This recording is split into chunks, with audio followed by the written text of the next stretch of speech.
창세기 27장 41절에서 46절 교도 가시고 46절 합독 통독합니다.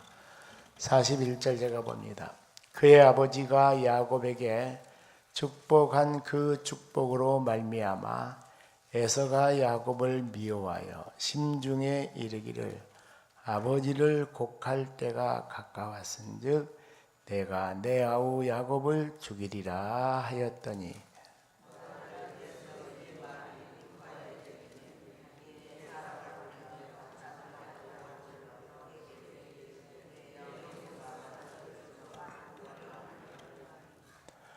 내 아들아 내 말을 따라 일어나 하란으로 와서 내 오라버니 라반에게로 피신하여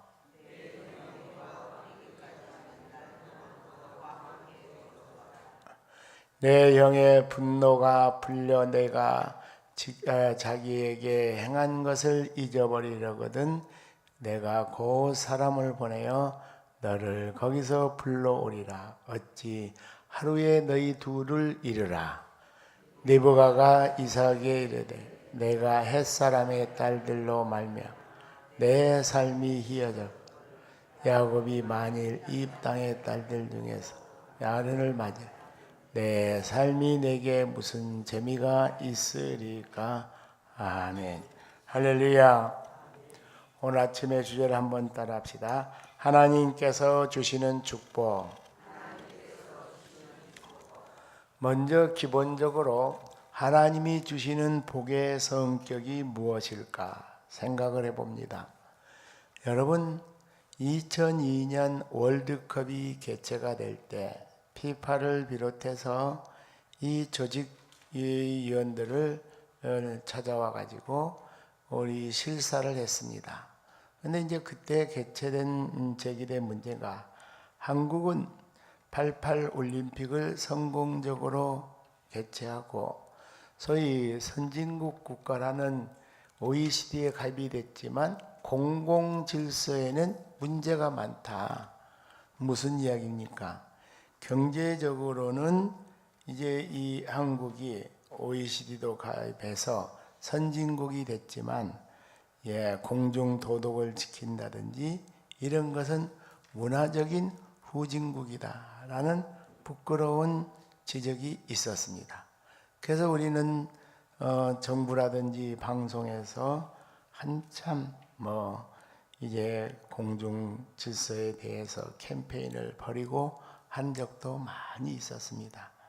그 마찬가지로 우리 한국교회 성도들 세계에 급성장을 한 참 교회 성장에 대단한 저력이 있지만 신앙의 의식은 다 그런 건 아니에요.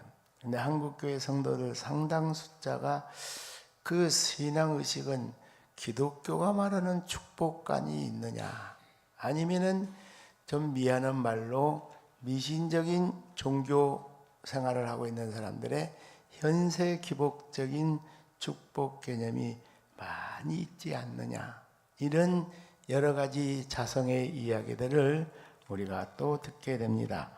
오늘 본문 속으로 들어가 봅시다. 하나님께서는 권모술수를 통해서 이룬 성공신화를 깨트려 버리신다라는 이야기. 여러분, 야곱은 자기 어머니와 작당을 했어요. 아버지를 속이고 형을 속였어요. 권모술수를 통해서 장자권의 축복을 받게 됐어요. 근데 그 장자권의 축복은 우리가 천국의 기업뿐만 아니라 이 땅에서 땅에 기름지고 풍성한 모든 것까지도 해당되는 거예요. 그러면 생각해 봅시다. 성공의 자격을 얻는 순간에 도망자 신세가 돼요. 역설적인 거예요. 그렇게 아버지가 이것저것 하나님 나라의 영적 리더십뿐만 아니라 이 땅에 사는 동안에 세상에서도 물질이라든지 건강이라든지 모든 것을 축복해 줬는데 그 축복의 자격을 얻는 순간부터 세상에 도망자가 돼가지고 참 정처 없이 떠돌아다니는 불쌍한 떠돌이 신세가 되고 말았어요. 그 이유가 뭔가? 그의 형 에서의 보복의 칼날이 두려워서 그 부모가 먼저 한꺼번에 두 아들 다 잃기 전에 이 아들들을 이제 분리를 시켜야 되겠다. 그래서 외삼촌 댁으로 그 야곱을 이제 피신을 시키는 그런 장면이 오늘 본문의 그런 모습이 되는 것이죠. 이건 뭘 말합니까? 야곱의 승리는 하나님으로부터 비롯된 것이 아니고 인간의 지혜로 이렇게 찾아오게 되었다라는 거예요. 그러니까 인간의 지혜로 찾게 된 세상의 성공이나 승리는 이게 불완전합니다. 이거 하나님이 인정할 수가 없습니다. 어떤 의미에서는 그 성공을 산산조각내서 깨트려 버리는 여호와이신 줄로 믿으시기를 바랍니다. 그러면 세 번째 생각할 게 있습니다. 고난은 누구의 뜻을 이루는 도구, 하나님의 뜻을 이루는 아름다운 도구인 줄로 믿으시기를 바랍니다. 하나님께서 우리 어제 아침에 생각했듯이 이 야곱의 이 잘못에 대해서 하나님은 책임을 물으시는 하나님이에요. 그 잘못을 무조건 하나님의 뜻이었다고 눈 감아주고 넘어가는 하나님이 아니세요.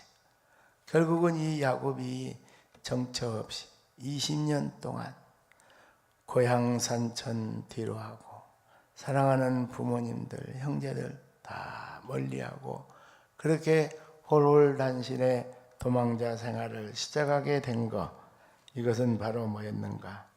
여러분, 자기의 권모술수를 통해서 축복을 받은 축복의 결과가 부귀영화가 아니었고 도망자였다.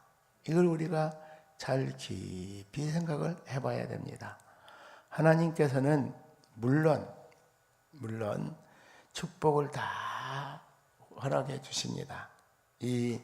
이삭이 야곱에게 허락해 주신 그 축복은 단 하나도 땅에 떨어지지 않고 하나님이 그 은혜 가운데 다 이루어집니다. 근데 그 하나님의 축복이 이루어지는 그 과정 또는 그 수단, 이것이 바로 뭐였는가? 고난이었다라는 거예요. 왜냐하면 이것은 순수하게 하나님의 은혜 가운데 자연스럽게 그에게 찾아온 축복이 아니었고 인간적인 지혜, 인간적인 권모술수, 거짓 음모 이런 것들이 총동원돼 가지고 왔기 때문에 하나님은 그 인간의 잘못된 기질을 산산조각내서 깨트려 버리시는 의로우시고 공의로운 하나님이신 줄로 믿으시기 바랍니다. 그러므로 이제 하나님께서는 그 야곱을 거짓 대가, 아주 음모의 대가, 이 야곱을 정직한 인물로 변화시켜 주시는 줄로 믿으시기 바랍니다. 그리고 아름다운 인격의 소유자, 용서를 하고 간용을 하고 사랑의 리더십을 가지고 있는 정말 하나님 나라의 신앙의 공동체 지도자로서의 결격 사유가 없을 만큼 훌륭하고 아름다운 인격의 소유자로 그를 변화시키는 그 과정, 그 도구, 그 수단이 바로 고난의 세월인 줄로 믿으시기를 바랍니다. 그럼 이제 말씀을 마무리 짓는 교훈적 적용이 몇 가지가 있습니다. 첫째는 뭐냐? 세속적인 가치관을 지닌 부모로부터의 격리가 요청이 돼. 자, 그의 아버지는 이삭은 하나님의 뜻보다는 세상적인 가치관에 의해서 큰아들이 얼굴만 봐도 그렇게 마음이 든드는 거예요. 용맹스럽고 남자 중에 남자고 창과 활을 잘 쓰고 또 거기에다가 아버지가 좋아하는 별식까지 요리까지도 잘하니까 이 아들이 신앙의 정체성을 잃어버리고 불신앙적인 가나안의 여인을 2명이나 아내로 맞이해서, 그러면 그 이삭이 좀 믿음의 족장인데 이 신앙의 정체성을 지키고 있는 아버지라면은 호통을 쳐야죠. 어떻게 세상 여자 불신앙적인 여인을 아내로 맞이할 수 있겠는가?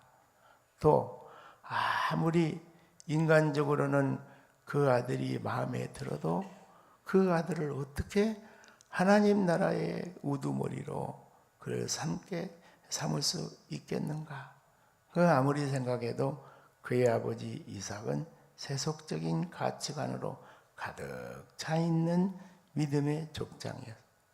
또 뿐만 아니라 그의 어머니 리브가도 역시 만약에 자기 막내 아들이 큰 자가 어린 자를 섬기리라, 그 하나님의 뜻을 자기가 분명히 기억하고 있었다면은 거짓 음모 작당을 할 것이 아니라 남편에게 당당하게, 여보, 우리가 20년 동안 아이 낳지 못하고 당신도 열심히 기도하고 나도 열심히 기도해서 20년 만에 자녀를 얻었는데 이 아이들이 출산하는 순간 하나님이 당신과 나에게 계시해 주지 않았습니까?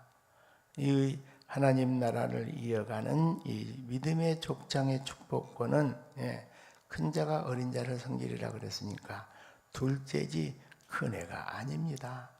그렇게 얼마든지 남편과 대화를 통하여서 비틀어지고 잘못된 이 장작 축복의 계승을 궤도를 올바로 잡고 수정할 수가 있었어요.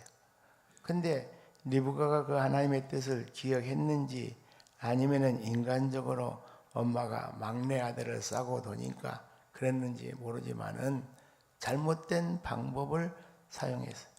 그런데 이렇게 잘못된 방법으로 명분을 하나님의 뜻이라고 해서 승리하고 성공을 했다 손치더라도 그렇게 인간적인 잘못된 방법으로 쟁취한 성공을 하나님은 인정하지 않는 줄로 믿으시기를 바랍니다.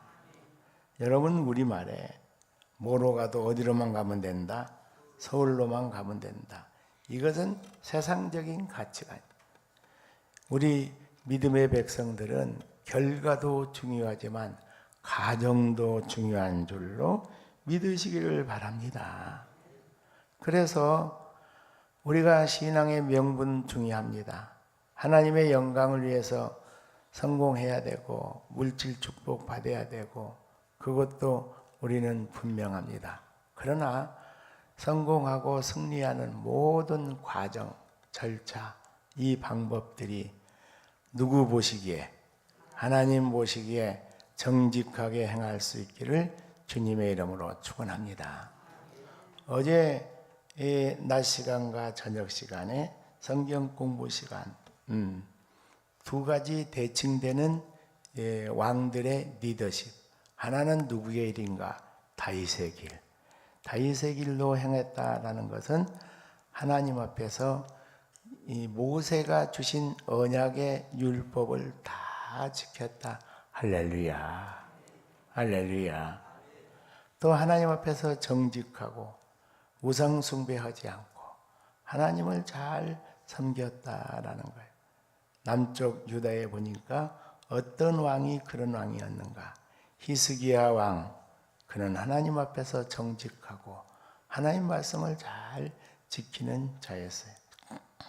여러분, 우리는 하나님의 백성으로 하나님께 영광을 돌리는 명분도 중요하고 목적도 중요한데 그것을 이루어가는 과정도 하나님을 기쁘시게 하는 믿음의 사람들이 되기를 주의 이름으로 축원합니다. 또 오늘 주는 마지막 교훈과 적용이 있습니다. 에서의 분노. 이게 바로 사기꾼 야곱을 믿음의 족장으로 훈련시키는 훈련의 도구가 됐어요. 그러면 이 말씀이 우리에게 주는 교훈과 적용이 있습니다. 에서는 언약 백성에서 탈락된 불신앙적인 사람들이.